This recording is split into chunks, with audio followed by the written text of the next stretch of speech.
લોકસભા ચૂંટણીના પરિણામો અને કેન્દ્રમાં એનડીએ સરકારના ગઠન પર શંકરસિંહ વાઘેલાએ સંદેશ ન્યૂઝ સાથે ખાસ વાતચીત કરી છે।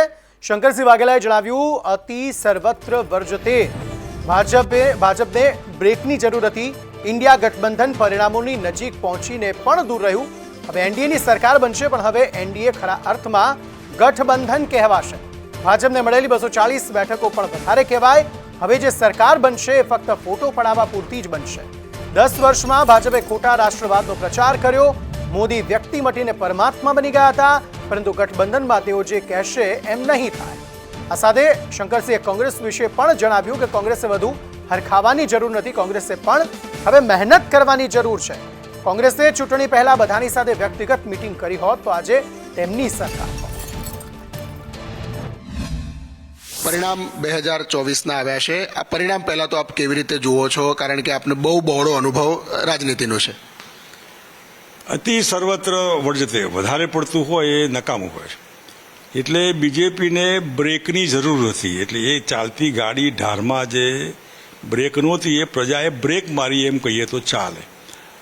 એનડીએ જ હતી સરકાર, આમ પૂરી થઈ એ પણ નવી પણ એનડીએ વાળી બનવાની। ઇન્ડિયા ગઠબંધન અસરકારકતા રીતે લગભગ સત્તાના નજીક પહોંચ્યું, પણ જે એમને કોમ્પ્રોમાઇઝ કર્યા લોકલ પોતાના માટે, જે 100% 1 to 1 કરવું જોઈએ એના બદલે 70-75% જે 1 to 1 થયું, એના પરિણામમાં એ નજીક પહોંચ્યા પણ દૂર રહી ગયા। અને એનડીએમાં આ વખતે એનડીએ ખરું, પણ એનડીએ કહેવા પૂરતું નહીં। ગઈ લોકસભામાં એનડીએ કહેવા પૂરતું હતું, તમે હોય તો એવું, ન હોય તો જવું હોય જાઓ, રહેવું હોય તો રહો। અહીં જવું હોય તો જાઓ, તો જવું હોય તો સરકાર જાય છે, માટે તમે રહો તો સરકાર રહે। આવું એક કમ્પલ્શન એનડીએ ઘટક પક્ષોનું કમ્પલ્શન બીજેપી ઉપર, અને બીજેપીને જે પૂર્ણ બહુમતી હતી એના બદલે રોક્યા કે નહીં, આટલું બહુ થઈ ગયું।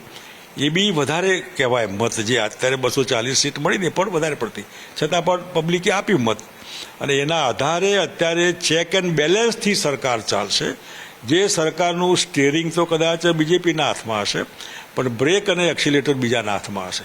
એટલે દેખાવ પૂરતો, ફોટો પડાવવા પૂરતી સરકાર હશે, એના નીચે કંઈ એવું ચેક એન્ડ બેલેન્સમાં એ લોકો અસરકારકતા બીજાની હશે, બીજેપીને નહીં હોય। ક્યારેય આ પ્રકારે કોઈના દબાવમાં અથવા તો આ પ્રકારે કામ કરવું એ એમની ફિતરત નથી રહી। આ કેવી રીતે ગઠબંધનની સરકાર ચાલશે, કારણ કે નોર્મલી એમનો સ્વભાવ એવો છે કે હું કહું એ પ્રકારે થવું જોઈએ। એ તમે પોઝિશનમાં હો તો એવું થાય, એવી પોઝિશન જ ન હોય તો શું થાય?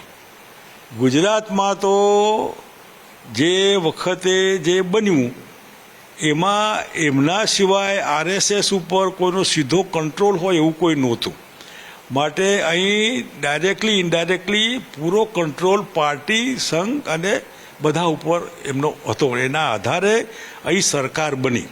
સરકાર બનવાના કેમ બની, શું બની, વિવાદ હોઈ શકે એમાં। એ સરકાર 25 વર્ષ હજી ચાલે છે, અને એનડીએની સરકાર પણ ચાલી 10 વર્ષ।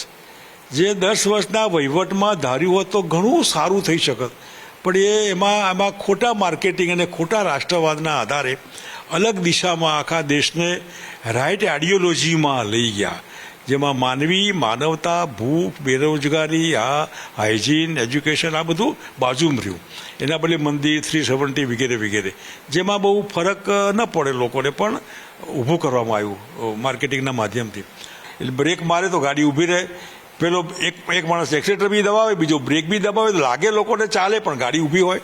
જે ઘણી વખત જે મિકેનિકલમાં ગાડી મૂકી હોય, નીચે કંઈ જેક મૂકીને વ્હીલ ફરતા દેખાય, ઝૂમ, એવી ગાડી ચાલતી આપણને દેખાશે। એટલે પ્રજા કહેશે કંઈક ચાલી રહ્યું છે, શું ચાલી રહ્યું છે બહુ ખબર નહીં પડે। એટલે ઇન્ડિયા ગઠબંધનનું બહુ અત્યારે સ્ટેન્ડ બહુ સારું છે કે આ સરકારને ડિસ્ટર્બ ન કરો। એનડીએની સરકાર ભલે ત્રીજી વાર બનવા દો, એને બન્યા પછી જે થાય ખરું, પણ કોઈ રાઇટ નથી ઇન્ડિયાને કે એનડીએને ડિસ્ટર્બ કરે, અને ડિસ્ટર્બ નહીં કરવી જોઈએ। અને એમને સારા વિપક્ષનો રોલ જેને કહેવાય, અને હું જે ગયો તો એ દરેકનો ઈગો બાજુ પર મૂકીને લાર્જર ઇન્ટરેસ્ટ માટે તમે તમારી પાર્ટીનું અસ્તિત્વ બચાવવું હોય તો આજે સેક્રિફાઈસ કરો, આજે સેક્રિફાઈસ બીજેપીના સામે કરો, જેને તમે સાથીદાર માનતા હોય, લાઇક માઇન્ડેડ, જેના વચમાં આવવાથી તમારા મતોનું વિભાજન થાય ને તમે ઘેર રહેવાના હોય, એના બદલે બે સાથે મળીને વેચી નાખો. વેચીને જે હાથમાં આવે એ ખરું. 3 આવતું હોય તો 2 આવશે, પણ પેલું એકેય નહીં આવે એના કરતાં 2 સારું. એ એંગલથી અખિલેશ યાદવ હોય, શરદ પવાર સાહેબ હોય, ઉદ્ધવ ઠાકરે હોય કે બીજા જે કંઈ આગેવાનો હોય, ઇવન ખડગે સાહેબને પણ મળીને એ વાત કરી, ચિદમ્બરમને બધા એમાં હતા. એટલે આ આખી વસ્તુ છે કે ભાઈ તમે બીજેપીથી બચવા માટે અત્યારે તમે સીટ શેરિંગમાં સેક્રિફાઈસ કરો. તમારું હોય તો એ જવા દો. તમે હામો માણસ જે મત લઈ જવાનો હોય તો એને તમે બંને ભેગા થઈને આપી જાઓ કે તું સીટ લઈ જા, પણ બીજેપીના સામે રહેતું. આ 400 પારનો નારો હતો બાપુ દેશભરની અંદર. ઇન્ડિયા શાઇનિંગ જેવી સ્થિતિ ઊભી થઈ. 400 પાર મોદી સરકાર આવે છે. ઇવન કે રામ મંદિર વર્ષો સુધી જે એજન્ડા રહ્યો છે ભારતીય જનતા પાર્ટીનો અને સંઘ પરિવારનો, અયોધ્યા અને આસપાસની જે બેઠકો છે એ આખા 6 થી 7 બેઠકોમાં ક્યાંય ભાજપ કે એનડીએ દેખાતું નથી હવે. એટલા માટે કે તમે રામનું ઘર બનાવવામાં ઘણા ઘર ઉજાડ્યા, સામાન્ય પરિવારના ઘર ઉજળી ગયા, ઘર તૂટી ગયા, દિવાલો તોડી નાખી, આંખમાં આંસુ તમે ભગવાનને ઘર આપવા માટે એના ભક્તોના ઘર તોડી નાખ્યા. આની બહુ મોટી અસર, અને એ અસરના લીધે અયોધ્યાની 100 કિલોમીટરની પેરીફરીમાં બીજેપી સાફ થઈ ગયું. આવું કોંગ્રેસે ધાર્યું હોત તો બનારસમાં થઈ શકત, એ કરી શકત. ઠીક છે, સાફ સફાઈ માટે તમે સારું કરો, પણ કોના ભોગે સારું કરી રહ્યા છો? એટલે એની અસર બહુ મોટી થઈ. અને માર્કેટિંગ 400 ને પાર તો શાબ્દિક હતું. અત્યારે બીજેપીને આનંદ એટલા માટે નથી કે 400 ને પાર નથી એટલે સરકાર બનાવવાનો આનંદ નથી. તમે ફર્સ્ટ ક્લાસ પાસ થવાના હોય અને સેકન્ડ ક્લાસ થાવ ને તો પણ નહીં. કેમ? એટલે પણ સેકન્ડ તો થયો, એ પાસ તો થયો ના, ફર્સ્ટ ક્લાસ કેમ નહીં થયો? 400 પાર કેમ નહીં આવી? એ હાઈ એક્સપેક્ટેશન હતું. એની નિરાશા છે અત્યારે કેડરને, બીજેપીને, કે 400 પાર ન થાય, થતું એમ થાય. 370 કલમ છે. આ તમારી લોકસભાની સીટો આપવા માટે કલમ નથી કાઢી તમે, પણ તમે કહો 370 સીટ આપો, એનો કરતાં તમે 370 કલમ મત લેવા માટે કાઢી છે, તમારા માટે, એ વિસ્તાર માટે નહીં, એ કાઢવા માટે નથી કાઢી, તમે મત લેવા માટે. એટલે આ જે માર્કેટિંગ કર્યું ને બીજેપીએ પોતાના માટે, પાર્ટી માટે, 10 વર્ષ સુધી આ સરકાર ભાજપના નવા મકાનો, આરએસએસના નવા બિલ્ડિંગો અને એમની લક્ઝુરિયસમાં વીતી ગયા. જો પ્રજાને ધ્યાનમાં રાખી હોત, સંઘ પરિવારના બદલે દેશ પરિવાર, તો લોકો નોકરીઓ હોત, દવાખાના હોત, સ્કૂલો હોત, નવું સારું શિક્ષણ હોત. ગુજરાત જોઈએ તો આવી ભેગ ગુજરાતમાં પણ થઈ છે. હેટ્રિક થવાની હતી, 26 બેઠકોની અપેક્ષા હતી, પરંતુ બનાસકાંઠામાંથી બનાસની બેને આ હેટ્રિકને બ્રેક મારી છે. આ ગુજરાતમાં કોંગ્રેસનું ઉદ્ભવ આપ જુઓ છો કે કઈ સ્થિતિ આપ જુઓ છો બાપુ? કોંગ્રેસ જીતે છે એવું નથી. કોંગ્રેસ બનાસકાંઠામાં તો એક સમાજ બીજા સમાજની સામે જે કંઈ ઇનર પોલિટિક્સ જેને કહેવાય, હેવ નોટ ક્લાસ, એના આધારે હેવ નોટ ક્લાસ ભેગો થયો અને પરિણામે કોંગ્રેસ જીતી છે. કોઈ કોંગ્રેસની સ્ટ્રેટેજી કે કોંગ્રેસ ત્યાં એવું નથી.